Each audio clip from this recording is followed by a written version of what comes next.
All right, I'm here finally. Sorry about that.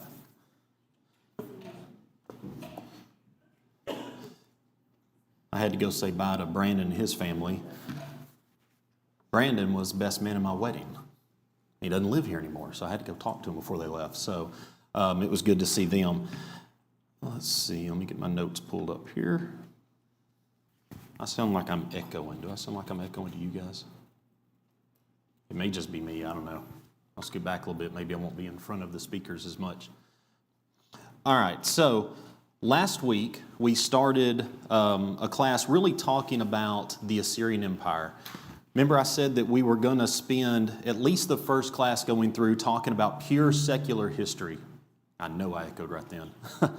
Talking about pure secular history and nothing else. We weren't going to get into biblical history.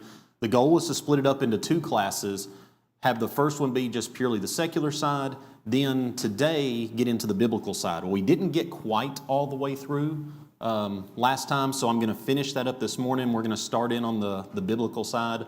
And I hadn't mentioned this to Don and Larry yet, but I'm not going to get through in today's class, so I'm going to need a third one at some point. So we'll finish the biblical side at some point. But just very quickly, I want to run through just to kind of give a reminder to everybody. Let's see.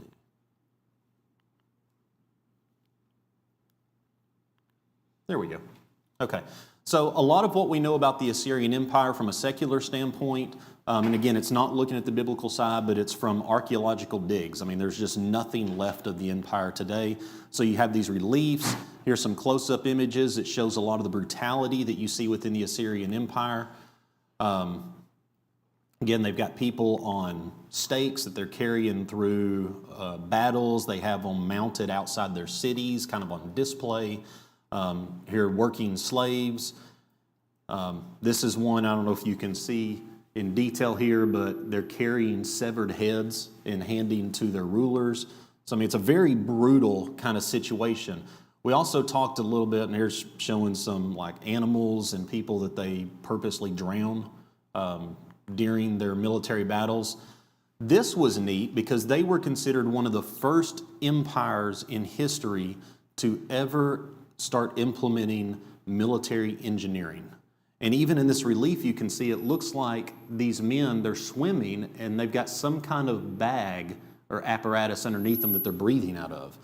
And it appears that they had figured out a way to give more or less a quasi-oxygen tank, more or less, that allowed them to swim longer distances underwater, which you can think if they're going up to attack another village or kingdom, that gives them a lot of stealth to be able to come in on the shores without, hey, their heads sticking above water. They're coming in on boats or something. So it's fascinating what the Assyrian Empire was able to do. Now, we started going through the history of them. They lasted, does anybody remember how many years roughly the Assyrian Empire was?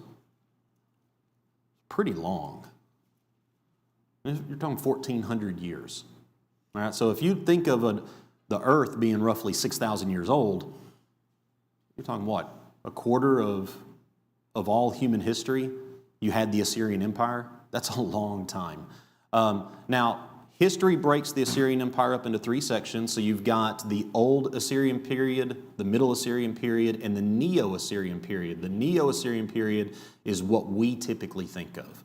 All right, so we went through a lot of these places. It's in modern-day Iraq is where it existed. You had the city of Ashur up here.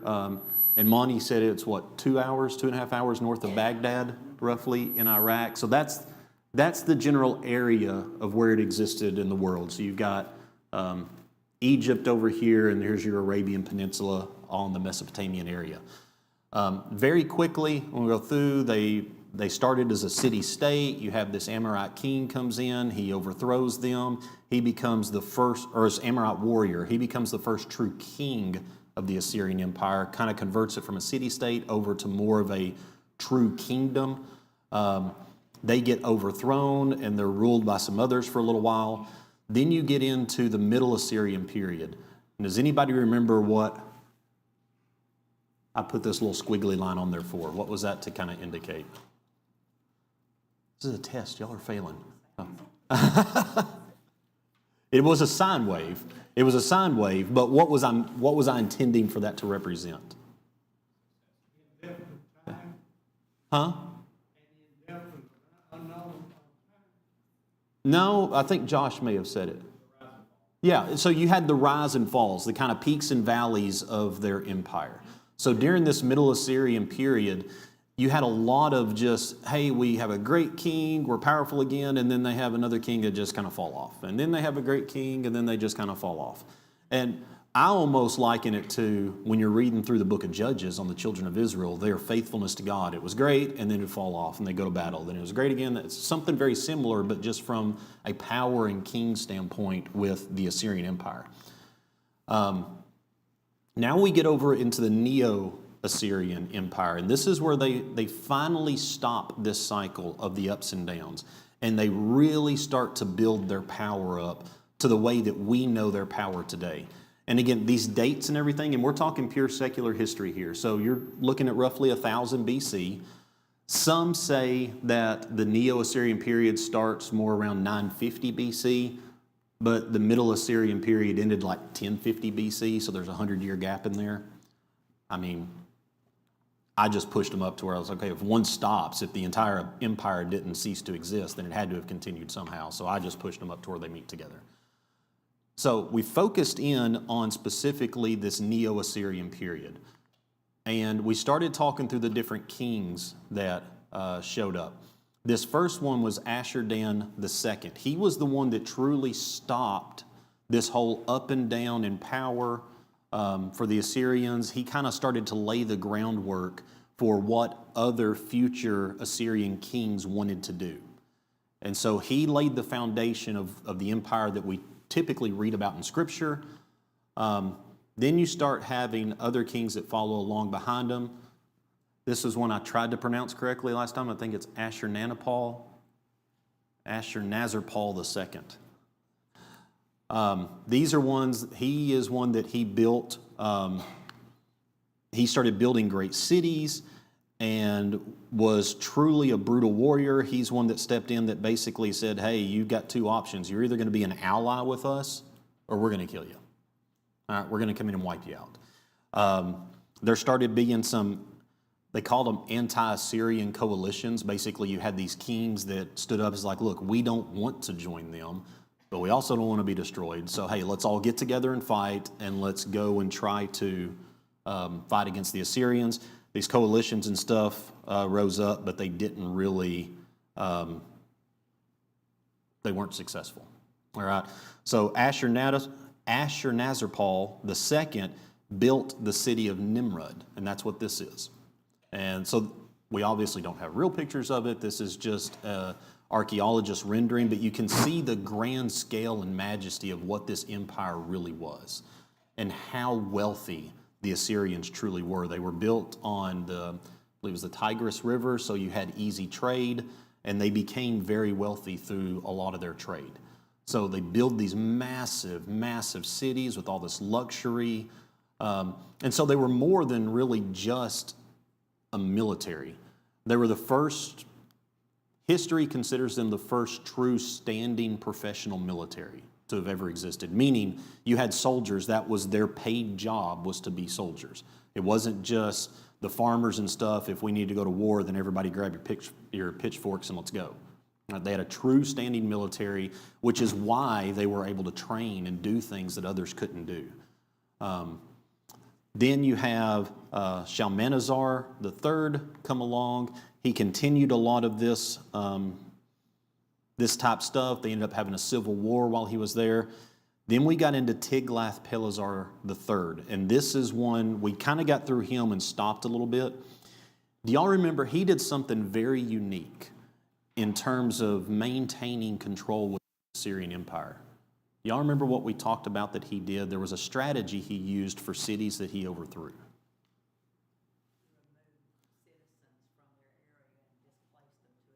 Yeah, he relocated people, and he did it on purpose. So let's say he goes into a city, they overthrow that city. Well, his throne, where he's sitting at, is, a long distance away. So how are you going to keep your thumb on the pulse of what's going on in this city that you've now overthrown, that you're now claiming it as part of your empire? it's very easy for the people who are left there, the citizens, to kind of get this grassroots movement of this national identity as like, look, guys, we got to figure out something.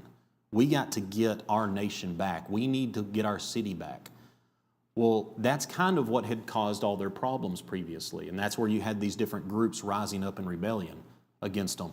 So Tiglath-Pileser III figured out to do, I kind of described it last time as like a fruit basket turnover. If you've ever heard that, where you basically take a fruit basket and you dump it out and then put it back and it's just all jumbled up and mixed back up again. He did that with the citizens of these cities. So he'd go in, overthrow a city, and he would take a good portion of the citizens, not all of them, but he would relocate them somewhere else. And then to kind of backfill their spot, he would take some from another city that had been overthrown and put them in there. And he would take some Assyrian citizens, and move them into that city. And what that did is it kind of forced the people who were left in these cities to assimilate into the Assyrian culture. They didn't have their family and friends back around them, so they didn't have a common culture, a common language, a common religion. They didn't have all this stuff in common with everyone around them like they used to. They didn't necessarily speak the same language, and so you really weaken them in terms of their ability to start rebellions, which, I mean, honestly, if you think about it from a military standpoint, is a fascinating concept. And it really did a lot to kind of squelch all that infighting that was coming back against the Assyrian Empire. So Tiglath-Pileser III was the first one that did that. And this is kind of where we ended last time. And I'll read through this one more time, this quote, just in case you can't see it. This is a quote from Ashurnasirpal II. Now, I said at the end of last class that not necessarily that it's recorded in secular history that the Assyrian kings, they weren't going out and killing people just for the sake of bloodshed, just for the sake of killing people. What they were trying to do in their mind was to maintain peace and order in the region. And so that's what they said, look, you can be our allies. If you want to be our allies, you will become part of our kingdom. You will be subject to us, but we will protect you. All right? You guys can pay us tribute, which basically means more or less paying taxes to them. You're going to follow our laws, but you're going to live, and you're going to continue to run your own little community, your society or whatever, and you can have your farms and do whatever, but you'll be alive. But if somebody wanted to fight against them, they would just wipe them out. And I said last time, it's more or less they had a concept that we really use today in America. It's peace through strength, right? You have all these nuclear warheads, us and Russia and China and India and all these different places, but those nukes aren't being used. All right, they're sitting there because it deters people from wanting to come and attack a lot of times because they're afraid of the retaliation, the repercussions of what could happen. By them going in and being as brutal as they were to so many cities, that's what they caused. That was their way of creating deterrence. Like, look, guys, don't mess with us. If you do, we will destroy you. So here's a quote from Ashurnasirpal II, and it kind of gives an insight into what their brutality was really like. It says, I built a pillar over against the city gate, and I flayed all the chiefs who had revolted, and I covered the pillar with their skins. Some I impaled upon the pillar on stakes, and others I bound to stakes round the pillar. I cut the limbs off the officers who had rebelled. Many captives I burned with fire, and many I took as living captives. From some I cut off their noses, their ears, and their fingers. Of many I put out their eyes. I made one pillar of the living and another of heads, and I bound their heads to tree trunks round about the city. Their young men and maidens I consumed with fire. The rest of their warriors I consumed with thirst in the desert of the Euphrates. I mean, it's almost hard to read that. It's like, you talk about brutality. I mean, we read about things going on in the Middle East today and the different beheadings that'll happen. I'm not sure there's anywhere in the world today that this happens. It might. I don't know. There may be other fightings that go on where this does, but this is almost unfathomable to think that this is how they did.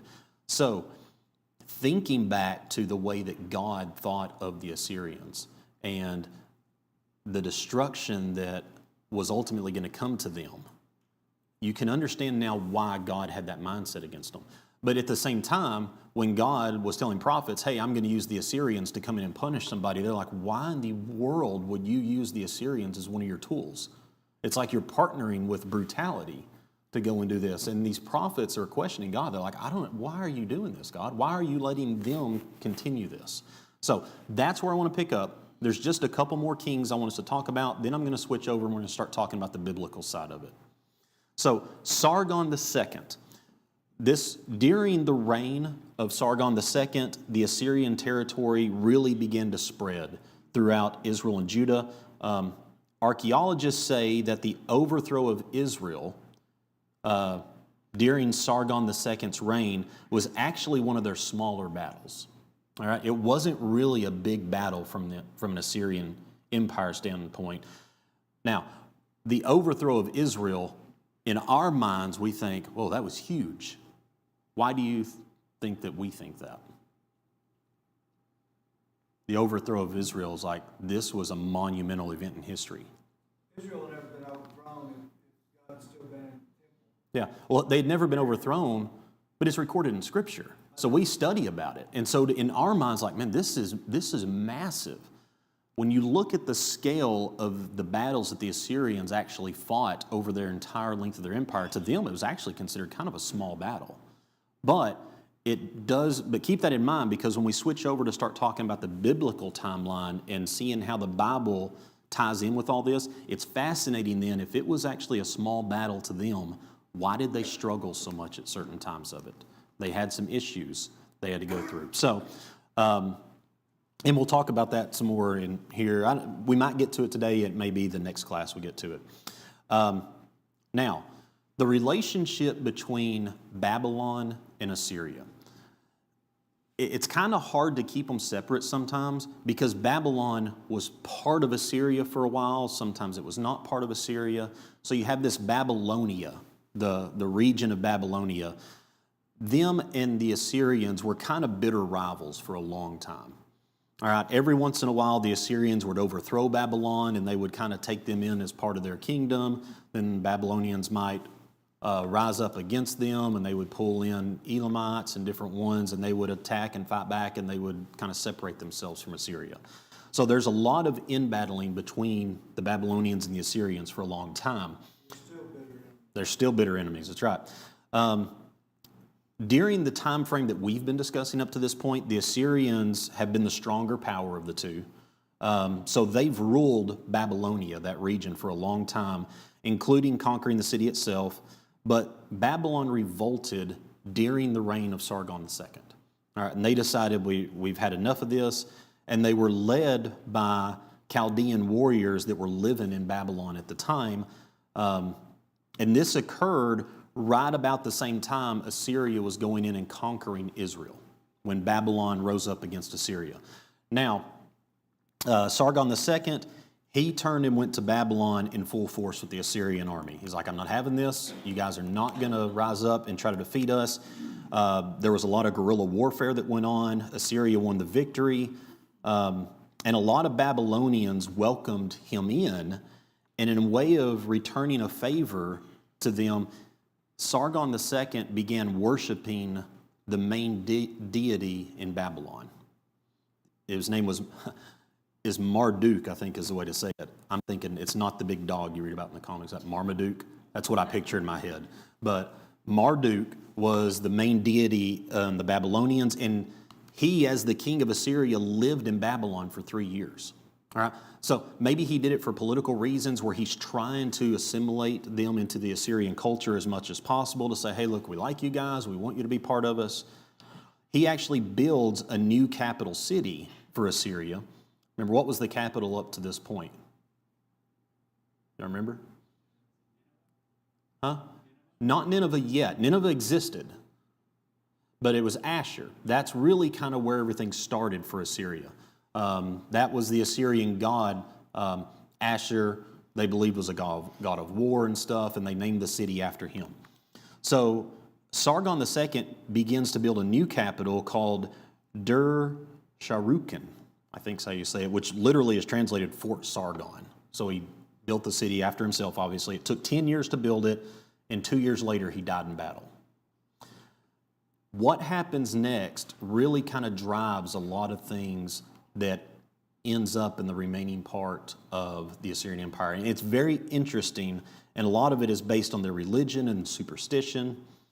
So Sargon's killed in battle. They never recovered his body. His body was never found, which means he was not able to receive the proper burial the king is supposed to get. And I'm sure there was probably religious rites mixed into it and different ceremonies they're supposed to do. And according to Assyrian religion, this means that the spirit of Sargon was cursed to roam the land for all eternity because he couldn't get his proper burial. A lot of Assyrians took this to mean that Asher, which was the Assyrian god, was basically abandoning them. And they blamed it on Sargon's connection to Babylon and his willingness to go in and worship their god, Marduk. So in essence, they're saying, well, the Assyrian god, Asher, is getting revenge back against him because he went and worshiped the Babylonian god for a while. And so now they believe Sargon is cursed to, his spirit's cursed to roam the land for all eternity. Imagine in the Assyrians' eyes the rift that would cause between them and the Babylonians. Like, you guys caused this. All right, if you all had not welcomed him in, he hadn't gone and built a new city, none of this would have happened. So now we get to a guy named Sennacherib. Sennacherib is Sargon II's son. He took his dad's place on the throne, and because of that belief that his dad's spirit was now going to be roaming the earth for eternity, and it's all because of the connection of him worshiping the Babylonian god, Sennacherib moved the Assyrian capital away from that Fort Sargon that his dad built, and he put it in Nineveh. Nineveh becomes the capital now of the Assyrian Empire. So when we read about Nineveh in the Bible and Jonah and all that, Nineveh is a massive, massive city, and we'll look at that when we get into the biblical side of this. Sennacherib reigned for about 4 years, and he attempted to take Judah and besiege Jerusalem. He was the one ruling Assyria at that time. The attack failed. We read about that in Scripture. But I said last time that who typically writes history? The victors. History is written by the victors. All right. So if you win the battle, you get to describe how the battle went, whether you embellish it or not. The Assyrian, their historical record indicates that the reason they failed in trying to besiege Judah and Jerusalem is different than what we actually read in Scripture. They say it's because, oh, well, there was an uprising starting to happen in Babylon, and we kind of had to abandon all that and go over here and fight. And so we just kind of had to leave the area. That is not the way Scripture records it as happening. And we will get to that at some point. So Sennacherib goes into Babylon. You had the Elamites that had come in, and they had been harboring exiles and stuff. So Sennacherib goes and attacks them in Babylon, and it did not go well for Assyria. So the Elamites retain Babylon. They march into Babylon, they retain it, and the residents of Babylon hand over Sennacherib's son to the Elamites, and they kill him. So the king's son is now assassinated by this group of people, by the Elamites. Imagine Sennacherib's reaction to that. What in the world is he going to do now to Babylon? In retaliation, in 689 BC, Babylon was completely destroyed. Sennacherib went in and wiped them out. I mean, they killed his son. I mean, I can only imagine that's what his reaction was going to be from that. Ultimately, and I'm going to hit real quickly on these last two, then we'll switch over to the biblical side. One of Sennacherib's sons assassinated him so that he could take the throne over. All right, I'm imagining David and his son's name, my mind just went blank, that tried to overthrow David. Absalom. Imagine something like that. But in this case, Sennacherib's son succeeded. Killed his dad, takes the throne over. Then one of his brothers kills him. I mean, it just starts this vicious cycle of things that are going on. This Assyrian is the son that killed his brother, the brother that killed their dad, and basically what's this start is you start now seeing some infighting within the Assyrian Empire. you start sensing some instability within the ruling party, within the kingdom itself. So Esarhaddon had two sons, and this is really where it starts the Assyrian Empire to fall apart, is he wanted to keep the peace between his two sons. Maybe imagining what had happened to his dad, and he didn't want that to happen to him. He makes them both king. You can only imagine how well that's going to go. So one of them is Ashurbanipal. All right, he is the one that is made the king of Assyria. The other son is made the king of Babylon. So you have brothers ruling Assyria and Babylon at this time. Ashurbanipal, it's believed, rarely actually went to battle. Used to, your king would go to battle with you, and sometimes on the front lines fighting. Not like today. If we go to war, the president is probably staying in Washington, D.C. or somewhere and kind of running. That's kind of what Ashurbanipal did. He stayed back in Nineveh, and he was cultivating gardens, and he was building this massive library. He had a goal of getting a copy of every text that existed across the entire world, and he wanted a copy of them in the library at Nineveh. And so you can imagine how much culture and stuff was building up inside of Nineveh. Even to the point of, there's one of the original 7 wonders of the world come from this general vicinity in this time frame. Do y'all know what it is? Yeah, the Hanging Gardens of Babylon is one of the original 7 wonders of the world. Historians now believe they weren't actually in Babylon. They were in Nineveh.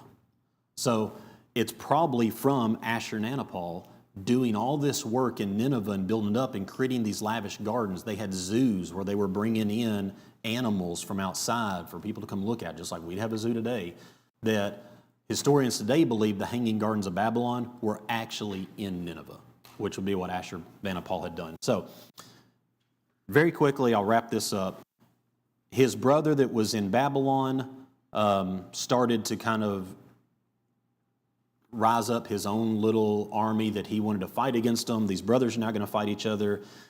The Elamites are going to be part of that to attack against Assyria. They had like a 4-year war, and his brother that was the king of Babylon ends up dying. The Elamites are completely ravaged, and at this point, the Assyrian Empire is at the biggest and the strongest it had ever been.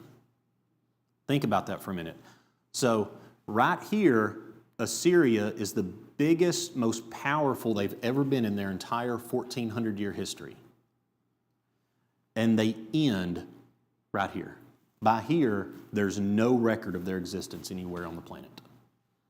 In 22 years, they've completely been wiped from the earth. An empire that's lasted for 14 centuries. That in and of itself should be sobering to us. That if we think we're so big and mighty in this country, that we can handle whatever situation, that we have the most powerful man in the world, the President of the United States, because he's commander-in-chief of the most powerful military in the world, and we can handle whatever situation anybody's going to throw against us. We've got all these ballistic missiles, and we got ways to defend ourselves. The first world empire that had the first standing army that just ruled everything for 14 centuries, God wiped them off the face of the earth in 22 years from their most powerful point. It's a very sobering thought if you think about it. So that's kind of where the Assyrian Empire ends. And I know that was a lot, but the purpose of going through this is in order for us to truly understand what the Assyrians were like, when we read about them in Scripture, we have to know what really went on within their empire. The brutality of it, the infighting, the relationship with the Babylonians. Now, I want us to switch over. Let's start talking about the biblical history side of all this. So let's go through Scripture and let's take that same timeline and let's start plugging in things that happened in the Bible. And this is one, there's no way in 15 minutes I'm going to get through all this, so we'll end up doing another class at some point after PTP is over. Let's see, so let's pull this old timeline back up. So here was the timeline for the Assyrian Empire, the whole thing.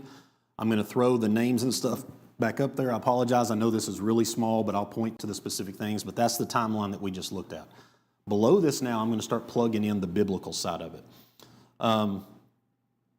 Now, if you remember, I don't know how long ago this was, I did a class in here that was talking about who lived with whom during the book of Genesis. Y'all remember that? And I had my little nerdy bar graphs up there, and all these people lived at the same times and all that kind of stuff. Those dates in that, because I put some dates up there that were BC-related dates. I mean, we can figure out from the lineages in Genesis when somebody lived if you count it from creation forward. But if you want to count it from like the year 0 backwards, you're going to have to use a couple of assumptions in there. And I said at that time that the dates I used were based on a book that was written in 1650 by Archbishop James Ussher, called, and this is the world's longest book title, The Annals of the Old Testament Deduced from the First Origins of the World. So he came up with the world started in 404 BC. And supposedly he created a timeline very detailed going all the way back to that. Like, he claims he knows the month and day that it happened on. That seems, I mean, like, I don't know. So, but that puts roughly a 6,000-year-old Earth. So if we go back to that, we know that Abraham was born, and we know this from Genesis, Abraham was born 1,948 years after creation. And so if you based on that age of the earth, the 404 BC, that puts Abraham's birth about the year 2056 BC. And if he died at 175 years old, that means he died in 1881 BC. That puts him right in here. So this is where Abraham would have been at. All right? And remember, the dates aren't exactly accurate. For example, there's some that claim Abraham was more 2166 to 1991 BC, which is 110 years different. Some say 1955 to 1820 BC, which is another 100 years the other direction. So there's not perfect acceptance within whether it's secular history or even biblical theologians. Let me say that. Frank. Sure. Going back from, I think right now, maybe it's not right, 2,000 years, isn't that about the time that the Mosaical law came into effect? Because 2,500 years was the patriarchal, Mm-hmm. and then 1,500 years was the Mosaical. So isn't that the time of the beginning of the Assyrian Empire? Yeah. Or the beginning with the Mosaical age? Hold on to that, because we're getting ready to populate all that on here. But yeah, you are correct. You're getting right. We're going to start seeing where these different time periods in Scripture, the patriarchal age, the Mosaic age, and all that, where it falls in all this. The children of Israel being in Egypt.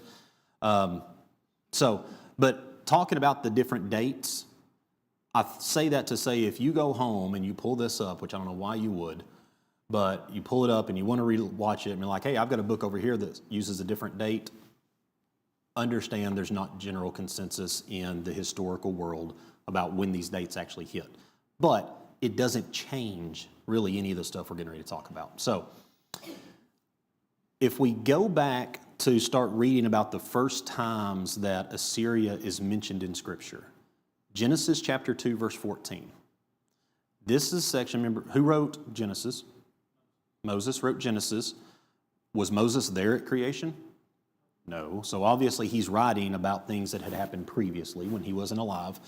So he's writing about creation in the Garden of Eden. He's describing the 4 riverheads that split out of it. And it says, Genesis 2:14, the name of the third river is Hiddekel. It is the one which goes toward the east of Assyria. And the 4th river is Euphrates. So obviously, was Assyria there when the Garden of Eden was there? And it said, hey, this river goes to the east of Assyria. Well, no. I tried to think of a good analogy of what Moses is kind of doing. I mean, he's using existing landmarks at that time to describe a general vicinity so that the people reading it would understand where he's talking about. The best analogy I could come up with is say that the expedition of Lewis and Clark crossed I-5 in Oregon. Now, do you think Lewis and Clark had to stand on the side of the interstate and wait for cars to stop going by so they could cross it to head on to the Pacific Ocean? Well, no. But it gives you an idea of the general vicinity of where they were at, and it's a current landmark that we would understand. That is what Moses is doing here when he's talking about the rivers that come out of the Garden of Eden going to the east of Assyria. The next reference to Assyria, and I really think this gets important, it's in Genesis 10 if you want to turn there. And I think we can maybe start to see where the foundation of this empire and the brutality of Assyria really comes from. So Genesis 10, verses 11 and 12. This section is discussing the descendants of Noah. And I've always read about this guy, and I've read about what he was described as, and I've never understood, okay, why is that important? What does it matter if God told us this about him? But we're talking about the descendants of Noah. Verse 6 mentions that Cush is the son of Ham. All right, so Cush would be Noah's grandson. Beginning of verse 8, this was what it reads. Cush begot Nimrod. He began to be a mighty one on the earth. He was a mighty hunter before the Lord. Therefore it is said, like Nimrod, the mighty hunter before the Lord. And the beginning of his kingdom was Babel, Erech, Akkad, and Kelna in the land of Shinar. From that land he went to Assyria and built Nineveh, Rehoboth-ir, Calah, and Resen between Nineveh and Calah, that is the principal city. So Nimrod is the one who started building these cities in the vicinity of where the Assyrian Empire ultimately ended up at. And remember, we said that one of the Assyrian kings built this massive city, and the pictures I showed of the city on there was Nimrod.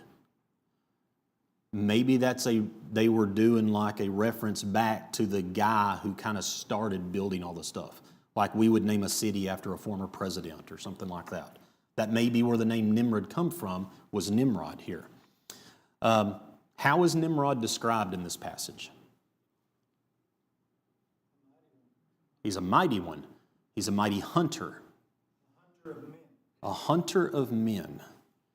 And this is the guy who started building the cities and stuff where the Assyrian Empire eventually ends up at. Do you see the possible connection of maybe why the Assyrians were the way they were? Maybe it all started with Nimrod. That the people that came from him living in that area, they grew up with kind of the pedigree of we're fighters, we're warriors. You want this giant, I don't know, woolly mammoth killed out here? We're going to take care of it for you. We're going to be the ones to go do this. And they had enough of a reputation that it says that, therefore it is said, like Nimrod, the mighty hunter before the Lord. So he had a reputation of being a mighty warrior and a hunter. That's the area. Now, the next time that we read of something related to Assyria, of any kind, whether it's a king or anything else, is in 1 Chronicles, which means there's a whole lot of biblical history where Assyria is never really mentioned after Genesis 10 here. And it's really until you get to the time of Tiglath-Pileser III in the Neo-Assyrian period, which means we go through, and Tiglath-Pileser III is right here. So what about all this time in here? What happened? Probably for the rest of the time today, I want us to populate that with a lot of the biblical events we read about in the Old Testament so we can kind of get a time frame of what's going on and when. Probably all populated around Babel. Babel is on here, all right, but it's actually at the very beginning of it. Now, it's actually the very first one I want to put. So I put a little star out here. It's a little bit to the left of where the early Assyrian period begins, but this says the Tower of Babel. Now I put out here beside it is Ussher, because this is the date based on that Archbishop James Ussher and his writing. Depending on other historians, they may have a little bit different date. But he puts the Tower of Babel in the year 2242 BC. Now remember, it says that Nimrod built Babel. It was one of his cities that he had gone and built. And so the Tower of Babel is the time right here. Then we get to, and again, using James Ussher's dating, and we got 5 minutes, so it'll basically populate this, and then the next time we'll start talking about these different kings and the battles and their interactions with the children of Israel. Is based on Ussher's dating, God's covenant with Abraham occurred in 1957 BC, which would put the covenant of Abraham right in here. The Assyrian Empire was still a city-state at this time, which basically it was their one city of Ashur and just the surrounding farms, so they weren't really this big empire yet, and they hadn't even been overthrown by that Amorite warrior that was going to come in and turn it into a true kingdom. So Abraham didn't truly see the kingdom of Assyria just yet. Now, if you go, and I'll just say this very quickly, if you go read, there's kind of two different trains of thought on dates of when all this stuff in the Bible happened. There's an early period and a late period. James Ussher's dates align with that early period, so that's kind of what I'm going to follow. All right. You may have a late period stuff that actually has maybe Abraham pushed a little bit further over here. I'm using the early stuff, and that's what all this is going to be built off of. So where does Joseph and his being sold into slavery and going into Egypt, where does all that occur?